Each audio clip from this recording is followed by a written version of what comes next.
Hello दोस्तों, नमस्कार। मैं हूं गौतम कुमार और आप देख रहे हैं प्रतिभा फाउंडेशन में। आप सभी का हार्दिक स्वागत और अभिनंदन करते हैं आज के इस नए वीडियो में।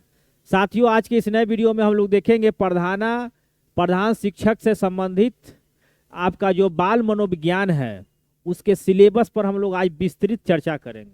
सिलेबस पर क्या करेंगे? विस्तृत चर्चा करेंगे। जैसा कि हम लोग जानते हैं कि बीपीएससी द्वारा प्रधान शिक्षक का बहाली आ गया है ना। 11 तारीख से फॉर्म फिलअप हो रहा है। अब इस फॉर्म जब फिलअप हो रहा है तो उसमें आपको 75 नंबर जो है, क्या कहते हैं कि 75 नंबर, ठीक है, 75 नंबर जो है आपका बाल मनोविज्ञान का है। 75 नंबर बाल मनोविज्ञान का है। और इसके बाद जो है आपका जीएस का सिलेबस है। ये बाल मनोविज्ञान और 75 क्वेश्चन जो है आपको जीएस का पोर्शन है, ठीक है। तो साथियों, इसमें जो आपको बताया गया है कि इम्पोर्टेंट जो है आपको बाल मनोविज्ञान होगा, ठीक है। तो आज के इसी वीडियो में हम चर्चा करेंगे सिलेबस पर। बाल मनोविज्ञान के जो सिलेबस है डीएलएड का, उस पर जो बिहार बोर्ड द्वारा जो जारी किया गया है, बीपीएससी जो जारी किया गया है, उसके सिलेबस पर हम लोग चर्चा करेंगे, ठीक है। और क्या टॉपिक पढ़ना है हम लोग को, तो बस थोड़ी देर वेट कीजिए और आपको पूरी सिलेबस जो है आपके सामने होगा, ठीक है। तो वीडियो के अंत तक बने रहिएगा। देखिए, तो हम लोग शुरू करते हैं कि आपको 75 क्वेश्चन जो है बाल मनोविज्ञान से है। बाल मनोविज्ञान का पाठ्यक्रम जो डीएलएड के जो पढ़ाई होता है वो है। 75 नंबर जीएस पोर्शन है, ठीक है। तो आज हम क्या करेंगे कि पहले ये 75 नंबर है उस पर ही गहन चर्चा करेंगे, ठीक है। तो कहना यह है कि 75 नंबर का जो मार्क्स का आपको जो क्वेश्चन पूछेगा, 75 क्वेश्चन, यानी टोटल क्वेश्चन पूछ रहा है कितना का, 150 का। 150 में 75 क्वेश्चन बाल मनोविज्ञान का और 75 क्वेश्चन होगा जीएस का पोर्शन। तो हम लोग को इस पर जो कहा है कि मेरिट लिस्ट जो बनाएगा वो आपको बाल मनोविज्ञान पर ही प्राथमिकता दिया जाएगा, और जीएस पोर्शन को जो है उतना महत्व नहीं है जितना आपको बाल मनोविज्ञान पे। अगर आपको मेरिट लिस्ट की तैयार की जाएगी और अगर आपका सेम सेम नंबर आता है और बाल मनोविज्ञान में अगर कम नंबर है, तो बाल मनोविज्ञान ज़्यादा वाले जो अभ्यर्थी होंगे उनको पहले सिलेक्शन किया जाएगा और ईजीएस वाले का उतना महत्व नहीं है। तो आपको बाल मनोविज्ञान पे हम लोग को पूरे तरफ फोकस करना है, ठीक है। तो चलिए हम लोग शुरू करते हैं और डीएलएड का जो पाठ्यक्रम है उसको देखते हैं, ठीक है। देखिए, यहाँ जो है यह आपको फर्स्ट इकाई जो है, फर्स्ट इकाई में क्या दिया हुआ से देखिए। देखिए, फर्स्ट इकाई में पढ़ना है बच्चे तथा बचपन। बच्चे तथा बचपन के हम लोग पढ़ना है। उसमें हम लोग के सामाजिक और सांस्कृतिक तथा ऐतिहासिक समझ को हमको इसमें चर्चा करना है। ये फर्स्ट यूनिट हो जाएगा। इसके बाद है कि बाल अधिकारों का संदर्भ, उपेक्षित वर्गों से आने वाले बच्चों पर विशेष चर्चा के साथ। देखिए, बाल अधिकार का संदर्भ हमको पढ़ना है कि बाल बच्चों को क्या क्या अधिकार प्रदान किया गया है, ठीक है। और उस अधिकार में जो उपेक्षित वर्ग हैं, जो वंचित समाज से आते हैं, उनके और आने वाले बच्चों पर विशेष चर्चा के साथ हमको पढ़ना है, ठीक है। ये फर्स्ट यूनिट में है। इसके बाद है शिक्षा, विद्यालय और समाज। शिक्षा, विद्यालय और समाज का तीनों का जो अंत संबंध की समझ है, शिक्षा और विद्यालय और समाज कैसे एक दूसरे का अंदर से जुड़ा हुआ है, अंतरंग संबंध है, इसको हमको समझना है, ठीक है। इसके बाद विद्यालय में समाजीकरण की प्रक्रिया। विद्यालय में जो समाजीकरण की जो प्रक्रिया होती है वो कैसे होता है और इसमें विभिन्न कारकों की जो भूमिका है और प्रभावों की समझ हमको इसमें पढ़ना है। इसके बाद शिक्षा है, सामान्य अवधारणा, उसका उद्देश्य एवं विद्यालय शिक्षा की जो प्रकृति है उसके संदर्भ में हम लोग को देखेंगे कि क्या क्या है। इसके बाद शिक्षा को समझने के विभिन्न आधार, दृष्टिकोण।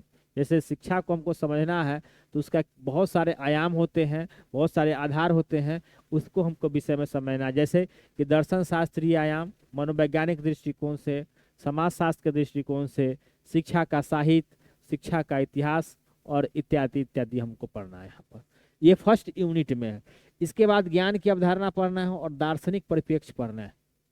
इसके बाद हम लोग जब चलेंगे इकाई 2 में, इकाई 2 में देखेंगे कि यहाँ पर हम लोग को विभिन्न, देखिए, महात्मा गांधी हैं, इनका जो हिंद स्वराज है, सामाजिक दर्शन और शिक्षा के संबंध को रेखांकित करते हुए महात्मा गांधी की जो शिक्षा के संदर्भ में जो इनका विचार था उनको पढ़ना है हम लोग को।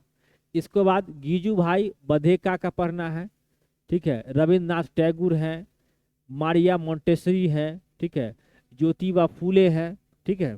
इनको हम लोग को पढ़ेंगे। डॉक्टर जाकिर हुसैन, जे कृष्णामूर्ति, जॉन डीवी, जो शिक्षा और लोकतंत्र से जीवन की आवश्यकता के रूप में शिक्षा के शीर्ष लेखक शिक्षा है, ठीक है। इसके बाद हम लोग इकाई 3 में पहुंचेंगे, ठीक है। देखिए इन सभी चीजों को जब हम लोग देख लेते हैं क्या क्या हम लोग को पढ़ना है, इसके बाद हम यूनिट वाइज शुरू करेंगे आपको पढ़ाना। और आप लोग प्रधान शिक्षक के लिए तैयारी अगर करना चाहते हैं तो यहाँ पर आपको पूरे जब सिलेबस के अकॉर्डिंग जो है आपको वीडियो अपलोड होंगे और आप वीडियो देखिएगा हर यूनिट वाइज, जो कि आपको एग्जाम के दृष्टिकोण से काफी फायदेमंद होगा, ठीक है। थोड़ा पानी लेना वो, ठीक है। तो चलिए हम लोग इसी प्रकार से महात्मा गांधी, गीजू भाई, Rabindranath Tagore, Maria Montessori, Jyotiba Phule, doctor Zakir Hussain को पढ़ेंगे। इसके बाद जे कृष्णामूर्ति और जॉन डीवी के शिक्षा और लोकतंत्र से जीवन की आवश्यकता को पढ़ेंगे।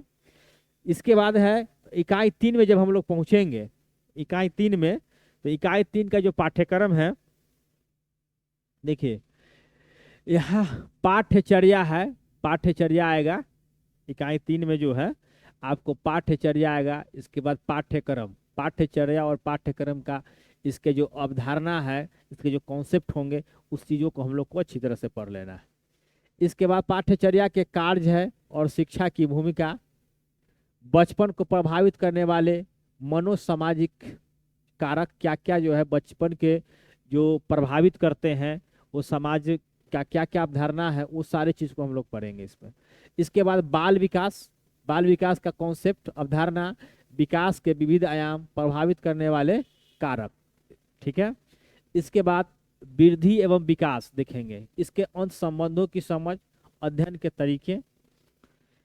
अब आते हैं हम लोग की बच्चों के शारीरिक एवं मनोज्ञात्मक विकास की समझ को यहाँ पर हम लोग देखेंगे।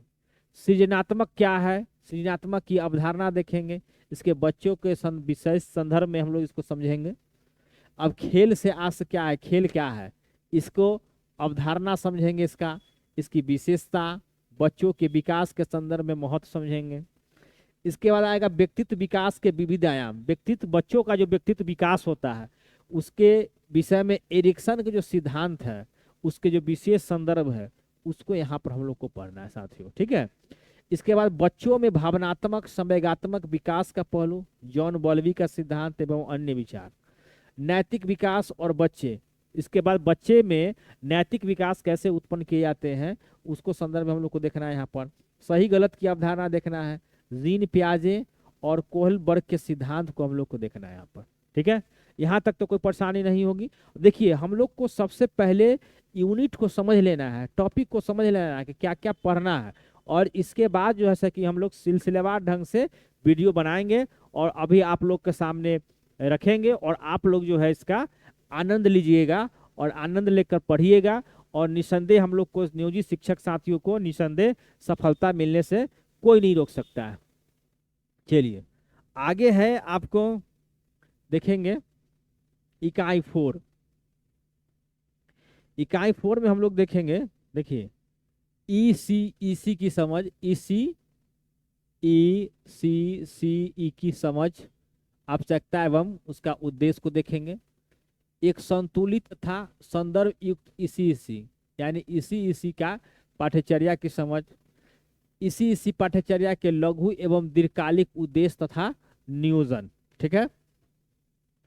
कक्षा में जो है विकास अनुकूल जो है बाल केंद्रित तथा समावेशी वातावरण निर्माण, इसके संदर्भ में हम लोग यहाँ पर देखेंगे।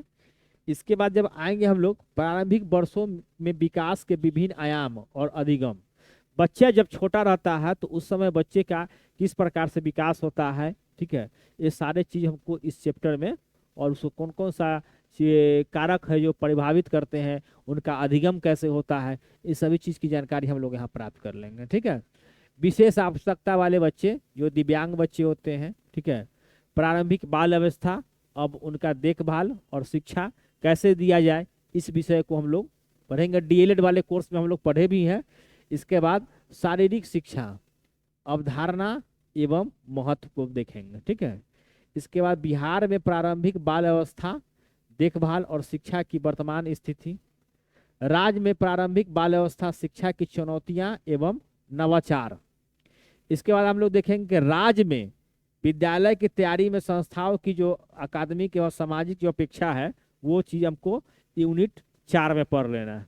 इसके बाद हम लोग आगे बढ़ेंगे, यूनिट 5 हमारे सामने आएगा। इसके बाद यूनिट 5 में जो हम लोग को पढ़ना है मेरे प्यारे साथियों, देखिए विद्यालय संस्कृति के संगठनात्मक पहलू को विषय पढ़ने, इसका कैसा अवधारणा है, अवधारणा क्या है, इसका संरचना क्या होता है, इसके घटकों की आलोचनात्मक समझ को देखेंगे।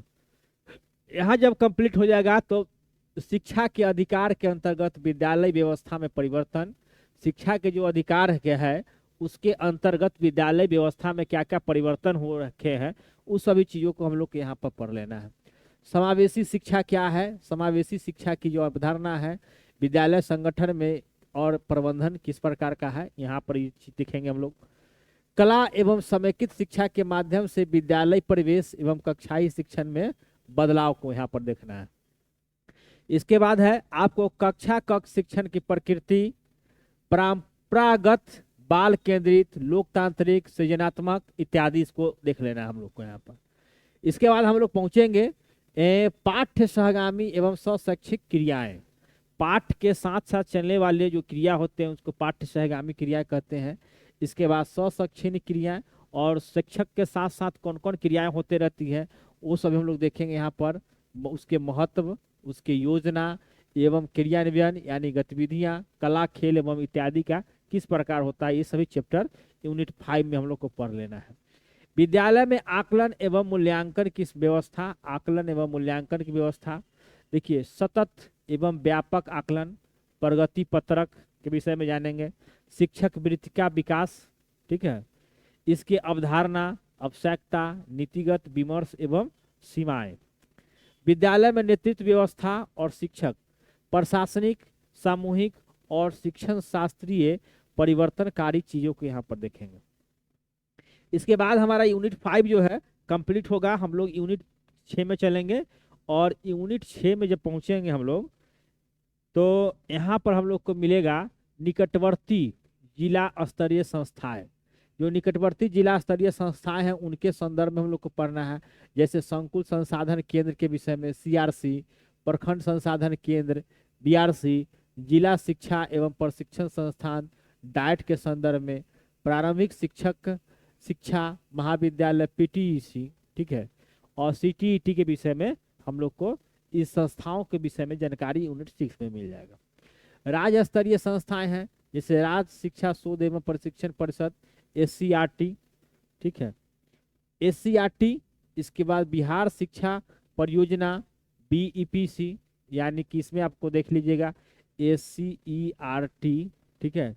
इसके बाद बी आ जाएगा ईपीसी, बीपीसी, देखिए बीपीसी आ जाएगा बिहार विद्यालय परीक्षा बोर्ड यानी कि बीएसईबी, ठीक है। बिहार संस्कृत शिक्षा बोर्ड, ठीक है, बीएसएसबी, बीएसएसबी। बिहार राज्य मदरसा शिक्षा बोर्ड यानी कि बीएसएमईबी। बिहार मुक्त विद्यालय शिक्षण एवं परीक्षण शिक्षण बोर्ड बी क्या हो जाएगा बीबीओएसई,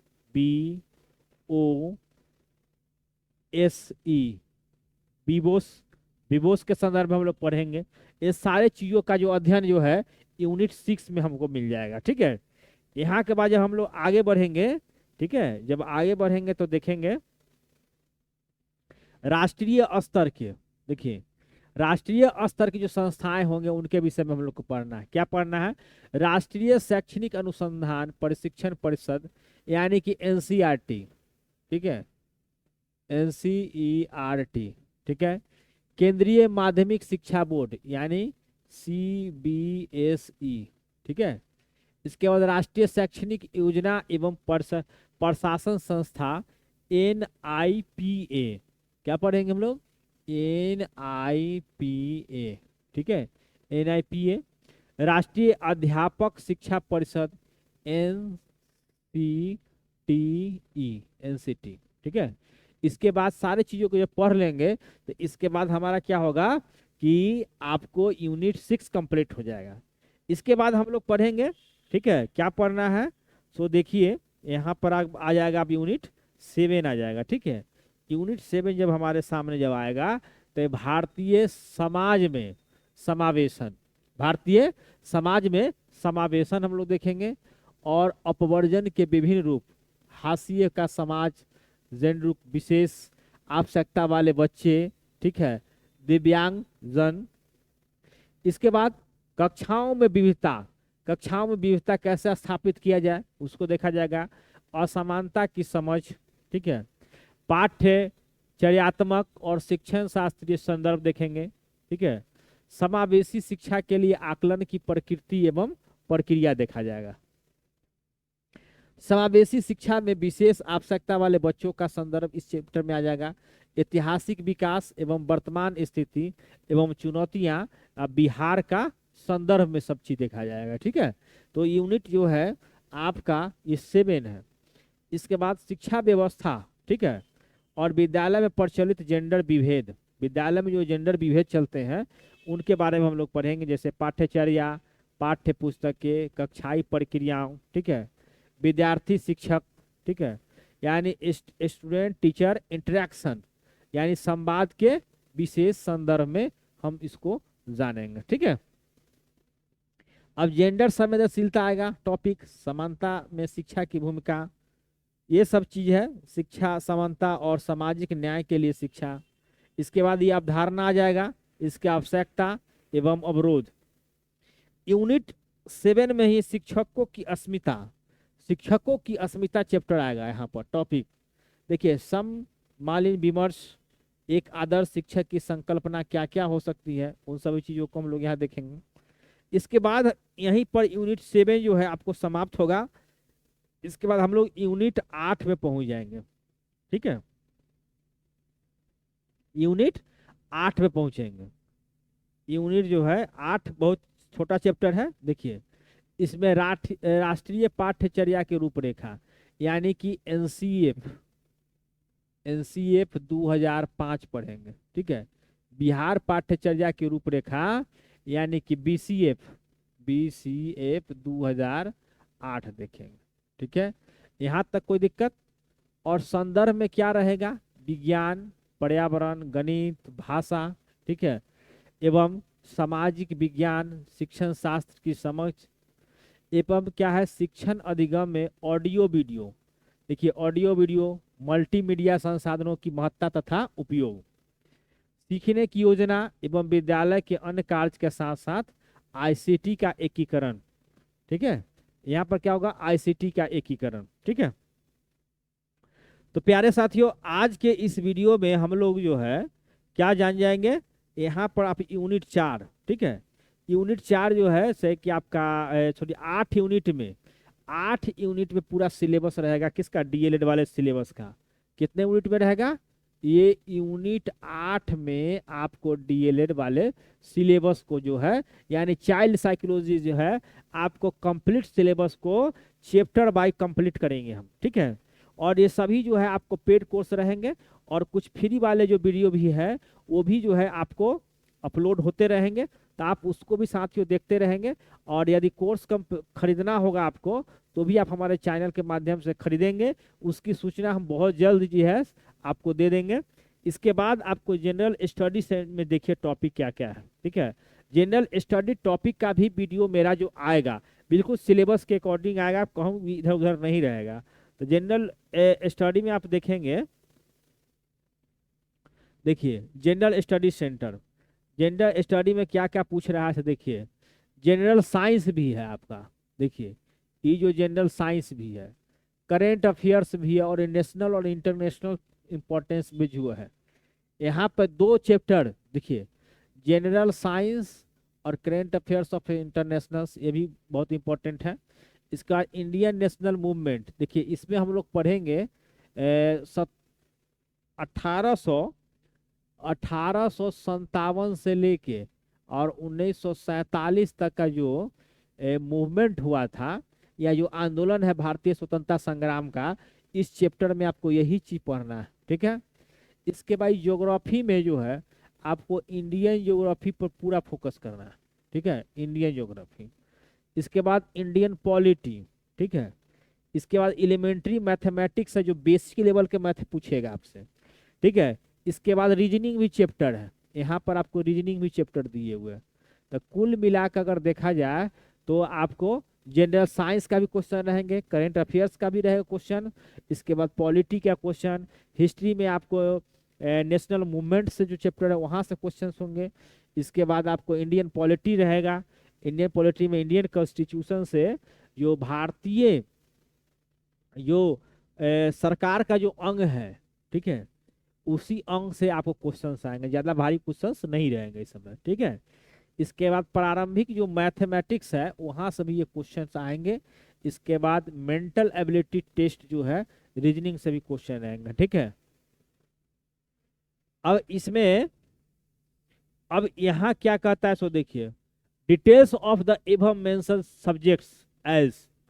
अब इसमें क्या क्या पढ़िएगा, देखिए यहाँ कहता है कि questions on general science will cover, ठीक है, general appreciation and understanding of science including matters of everyday, ठीक है, observation and experience may be expected of educated person who has made a special study of any scientific discipline, ठीक है। तो यहाँ कहता है कि क्वेश्चन जो साइंस का जो क्वेश्चन होंगे वो क्वेश्चन इस प्रकार का क्वेश्चन होगा जो एक साधारण एजुकेटेड व्यक्ति से जानने की अपेक्षा की जाती है, ठीक है, वैसे क्वेश्चंस आपको पूछे जाएंगे, ठीक है। तो दोस्तों इसका भी वीडियो हम लाएंगे और बहुत ही एकदम सिलेबस के अनुसार टॉपिक्स होगा, तो कहीं भी घबराने की जरूरत नहीं है, ठीक है। इसके बाद questions on current affairs national and international वाला रहेगा, importance consist and national and international events including रहेगा, और बिहार के संदर्भ में रहेगा नेशनल और इंटरनेशनल जो मूवमेंट होंगे उससे संबंधित प्रश्न होंगे, और कुछ बिहार के संदर्भ में भी आपको करेंट अफेयर्स का क्वेश्चंस रहेंगे। Indian national movements will relate to the nature and character of the 19th century. 19th century यानी 19वीं सदी में जो आपको घटनाएं सबसे ज्यादा घटित हुई थी, यानी इसमें सबसे ज्यादा आपको आ जाएगा आपको 1885 से लेके 1885 से लेके 1947 तक जो घटनाक्रम होगा उस पर हम लोग को ज्यादा फोकस करना है, ठीक है। और इस ग्रेजेंसी growth of nationalism and attainment of independency and candidates will be expected to the answers questions on the role of Bihar।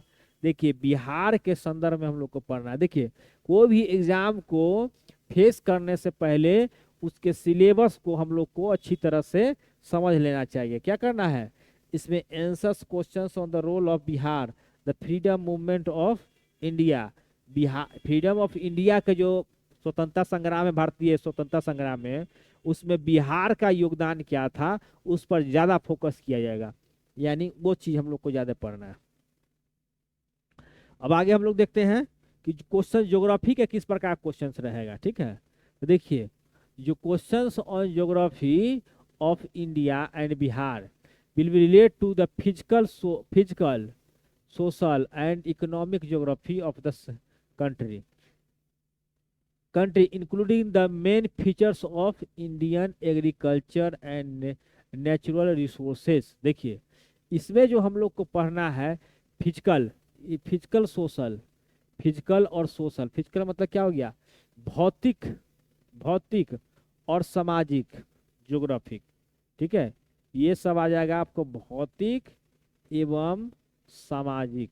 क्या हो जाएगा, सामाजिक, भौतिक एवं सामाजिक ज्योग्राफी, ठीक है। इकोनॉमिक एवं आर्थिक भी है इसमें, ठीक है, आर्थिक इकोनॉमिक के विषय में of the country including the main features of Indian agriculture and natural resources, यानी प्रकृति जो सोर्स है, भारत का जो खनिज संसाधन है वहां से आपको क्वेश्चन आएगा, ठीक है। तो आपको मेरे दोस्तों सबसे पहले आपको क्या काम करना है कि जो चैप्टर्स हैं, ठीक है, आप जो टॉपिक्स दिया हुआ है उसको आपको गहन अध्ययन करना है। गहन अध्ययन टॉपिक बाय, तभी जाके आप क्वेश्चन को डील कर सकते हैं, अच्छा से कंप्लीट कर सकते हैं, और तब जाके एग्जाम में आपको संपूर्ण सफलता प्राप्त कर सकते हैं। मेहनत होना भी चाहिए और कम समय में सही दिशा में होना चाहिए। तो आप जब पेड कोर्स लेंगे ना मेरे साथियों, तब आपको सिलेबस के अकॉर्डिंग सारा चीज कंप्लीट कराना हमारा कर्तव्य होगा, और हमारा जो टीम होगा है ना, वो टीम जो है आपको समय आपको वीडियो अवेलेबल कराएंगे, ठीक है। ऐसे फ्री ऑफ कॉस्ट भी मेरा वीडियो जो है आपको आएंगे, यूट्यूब पर भी चलते रहेंगे, लेकिन एक पूरी रिस्पॉन्सिबिलिटी के साथ अगर वीडियो कोर्स कंप्लीट कराने की बात है तो वो 100% कंप्लीट होगा पेड कोर्स में। बस पेड कोर्स के लिए हम जल्द ही आपको अनाउंस करेंगे, ठीक है, जिसमें आपको नोट्स मिलेंगे, पीडीएफ नोट्स मिलेंगे, आपको सभी चीज़ का मटेरियल मिलेंगे, प्रैक्टिस मटेरियल मिलेंगे, हर चीज़ मिलेंगे, और लाइव क्लासेस भी मिलेगा, आप रिकॉर्डिंग वीडियो भी मिलेगा, तो हर चीज़ मिलेगा आपको। तो जब पेड कोर्स लाएंगे हम तो बहुत जल्दी अनाउंस करने वाले हैं, ठीक है, ठीक है। इसके बाद इन questions of Indian polity, Indian polity में कैसा क्वेश्चन होगा, तो देखिए यहाँ पर होगा test knowledge of on the Indian constitution. Indian constitution का आपको नॉलेज होना चाहिए, क्या क्या प्रावधान किया गया है, ठीक है। जैसे कंट्रीज पॉलिटिकल सिस्टम, कंट्री का जो पॉलिटिकल सिस्टम है वो क्या है।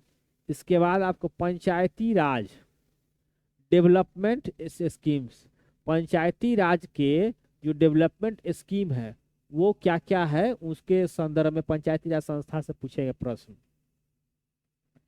Questions on elementary mathematics and mental ability test, इसमें देखते हैं क्या क्या पढ़ना है। देखिए यहाँ पर देखिए,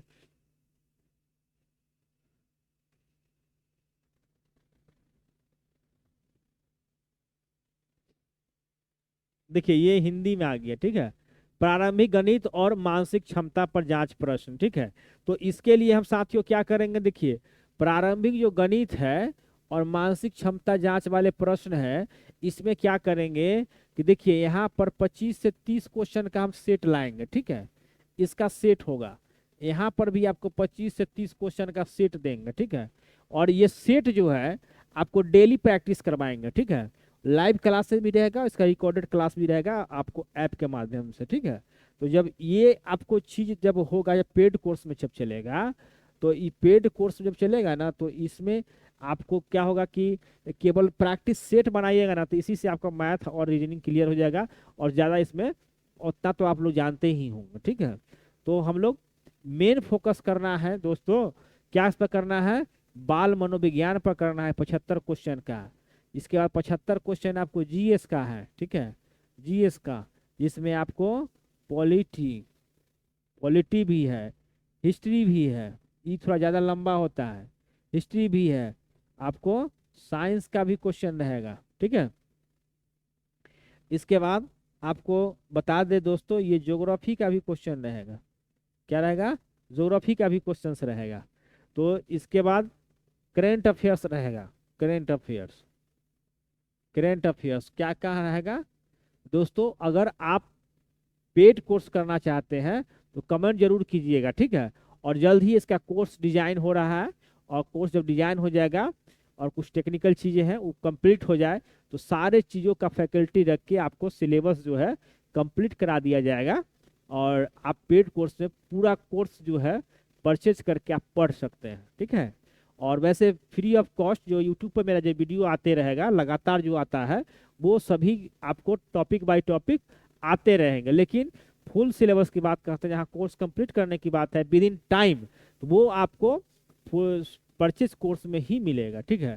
तो परचेज कोर्स का हम जल्दी अनाउंस करेंगे साथियों। तो आज के इस वीडियो में सिलेबस पर कुछ विस्तृत चर्चा था, तो सिलेबस के अकॉर्डिंग पढ़ाई कीजिए, ठीक है।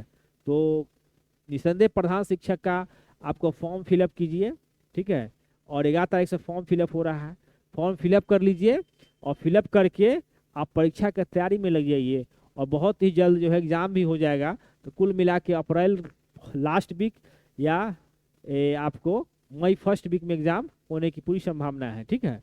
एग्ज़ाम में लेट हो नहीं रहा है, आप समझ ही रहे हैं, जल्दी एग्जाम भी हो जाएगा, फॉर्म लोग को 2 तारीख तक कंप्लीट हो जाएगा भरकर, तो हो सकता है अप्रैल लास्ट में ले ले या मई फर्स्ट वीक में एग्जाम भी हो जाए। तो अभी से हम लोग को तैयारी में जोर शोर से लग देना है।